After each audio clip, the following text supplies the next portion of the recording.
નમસ્તે વાચક મિત્રો. બાલમૂર્તિમાં આજે આપણે સાંભળવાના છીએ ગીજુભાઈ લિખિત જુવાનો અને બાળકો આ લેખ.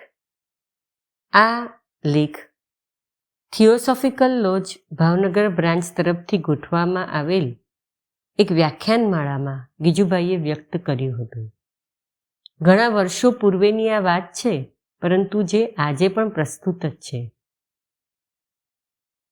જુવાનો અને બાળકો, ભાઈઓ અને બહેનો, સામાન્ય માન્યતા એવી પ્રવર્તી રહી છે કે યુવાનો અને બાળકોની શી લેવા દેવા હોય. બહુ તો મોટા છોકરાઓ નાના છોકરાઓને જરા હસાવે, રમાડે, ઉલાળે, ગલીપચી કરે કે તેમની સાથે ગેલ કરે. એનાથી વધારે એમને શું? પણ એ માન્યતા ભૂલ ભરેલી છે. યુવાનો અને નાના બાળકોને કેટલો નજીકનો અને અગત્યનો સંબંધ હોય છે એ હું તમને આજે કહીશ. યુવાન લોકો ઘણી ચોપડીઓ વાંચે છે.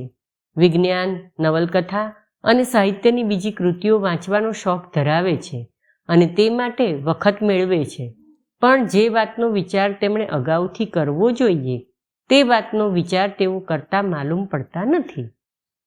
બાળકો વિશે, બાળ ઉછેર સંબંધે, બાળ કેળવણી સંબંધે કોઈ પણ યુવાને ભાગ્યે જ રસ કે જિજ્ઞાસા બતાવ્યા છે. યુવાન લોકો બિલકુલ તૈયારી વિના મા બાપ બની બેસે છે. આપણે ઘોડો કે ગાય પાળીએ તો પણ તેના ખોરાક, પાલન, રોગો વગેરેનો અભ્યાસ કરી લઈએ છીએ. પણ દુઃખની વાત એ છે કે યુવાનો મા બાપ થતાં પહેલાં પોતાના ઘરમાં આવનાર કુમળા ફૂલને જતનથી સંભાળવાનું કે સાચવવાનું શાસ્ત્રીય રીતે જાણતા નથી અને જાણવાની પરવા પણ કરતા નથી. નાના અને અણઘડ મા બાપોના હાથે છોકરાઓ સંભાળ અને વ્યવસ્થાની ખામીથી ગુજરી ગયેલા સાંભળ્યા છે. એ ઓછા દુઃખની વાત નથી. જ્યારે કુટુંબ વ્યવસ્થા ભાંગી પડી છે ત્યારે તો ખાસ કરીને ઉંમરલાયક યુવક અને યુવતીઓએ બાળ ઉછેરનો વિષય કાળજીપૂર્વક શીખી લેવો જોઈએ. જૂની પ્રણાલિકા પ્રમાણે હવે નાના બાળકોને સંભાળી સાચવીને રાખનાર કોઈ ડોશીમાં મળતા નથી. હવે બાળક વર્ગ તરફની યુવાન વર્ગની સામાન્ય વૃત્તિને વિશે વાત કરું. અમસ્તા તો યુવાનો બાળકોને ભાગ્યે જ હાથ ધરે છે, પોતાના આનંદમાં ભાગ્યે જ ભેળવે છે. નાના છોકરાઓ રડે, અંદર લડે, શેરીમાં ગંદા મેલ્યા ફરા કરે, એમને વિશે ધોયેલું ખમ્મીસ અને કોટ પહેરીને પસાર થતા યુવાનનું ધ્યાન ભાગ્યે જ ખેંચાય છે અને એવા બાળકો સાથે કામ પાડવામાં સહેજ શરમ જેવું પણ લાગે. એ મનોદશા આપણે દૂર કરવી જોઈએ. બાળકોને તુચકારવા વગેરે ભવિષ્યના પિતાઓને જરાય ન શોભે. તેમને સંભાળપૂર્વક સ્વચ્છ અને સૌંદર્યવાળા વાતાવરણમાં લઈ જવાની દરેક યુવાનની ફરજ છે. પણ અહીં મારે એક ચેતવણીનો સૂર કાઢવાની જરૂર છે કે નાના બાળકો પ્રત્યેનું આપણું વર્તન એમને શારીરિક, માનસિક કે આધ્યાત્મિક દ્રષ્ટિએ હરકત કરતું ન હોય એ ખાસ ધ્યાન રાખવાનું છે.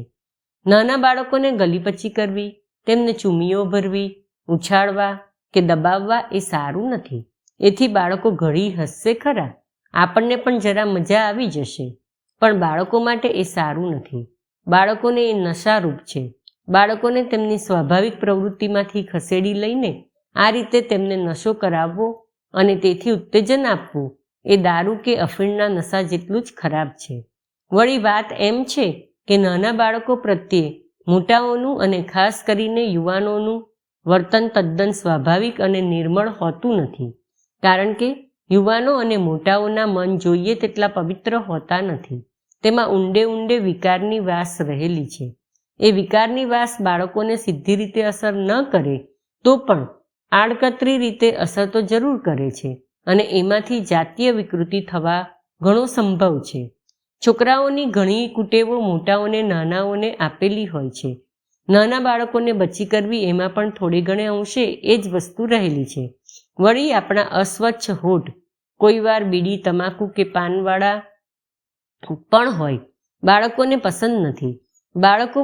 બધા બાળકો પોતાને કોઈ બચી કરે એ વાત પસંદ નથી કરતા અને ગભરાઈ જઈને ઘણા બાળકો રડી પણ પડે છે. વળી બચી ભરવાથી નાના બાળકોને આપણે ઘણા ચેપી રોગોનો ભોગ બનાવીએ છીએ એમ હાલના કેટલાક વિજ્ઞાનશાસ્ત્રીઓ તથા ડૉક્ટરોનું માનવું છે. બચી કરવાથી પ્રેમ વ્યક્ત થાય છે એમ માનવું ભૂલ ભરેલું છે. બાળકોની સાચી સંભાળ અને તેમને માટેનું યોગ્ય વાતાવરણ આપવામાં જ એમની તરફનો આપણો સાચો પ્રેમ રજૂ થવો જોઈએ. હવે છેલ્લી વાત ઉપર આવું.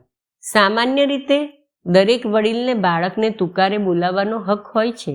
એ હક એને ક્યાંથી મળ્યો અથવા કોણે આપ્યો એ વાત હું સમજતો નથી.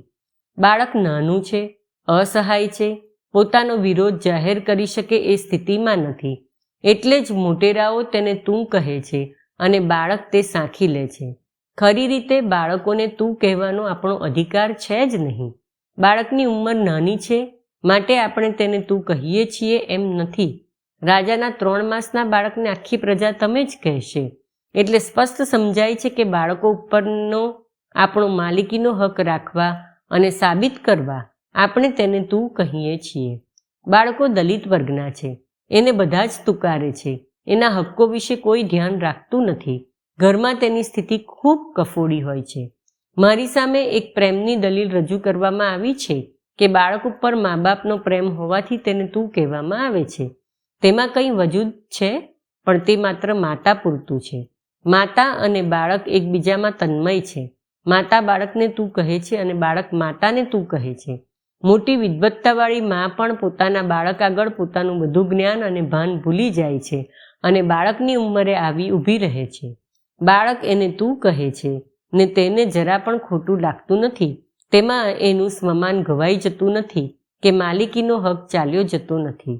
જ્યારે પુરુષોની બાબતમાં આમ નથી. પુરુષ અને સ્ત્રી વચ્ચે પણ માલિક અને માલિકીની વસ્તુનો સંબંધ છે. પુરુષ સ્ત્રીને તું કહે છે, સ્ત્રી પુરુષને તું કહેવાની હિંમત કરતી નથી. એવી જ રીતે બાળક પણ પિતાને તમે કહે છે. તું કહે તો પિતા સાંખી શકે નહીં. બાળકોને તમે કહીને બોલાવવામાં આપણું ને બાળકોનું બંનેનું ગૌરવ સાચવી શકાય છે. શું બાળકો દલિત વર્ગના છે એમ સમજીને વિચાર કરવામાં આવે તો આપણા વર્તનમાં ઘણો સુધારો આપણે કરી દઈએ. અંતમાં મારે એટલું જ કહેવાનું છે કે આપણે સૌ નાના બાળકોના વિષય પરત્વે ઘણા જ જાગૃત અને સહાનુભૂતિ ધરાવનારા બનવું જોઈએ. આ વિષય આપણો પોતાનો જ છે અને ઘરનો જ છે એમ સમજી એમાં બને તેટલા ઊંડા અભ્યાસ કરવાની મારી સલાહ છે. હવે થોડું પરિવર્તન આવ્યું છે, પણ આ જેટલું પરિવર્તન આવ્યું છે એટલું પૂરતું નથી. હજી આપણે ઘણું કરવાનું બાકી છે. અસ્તુ.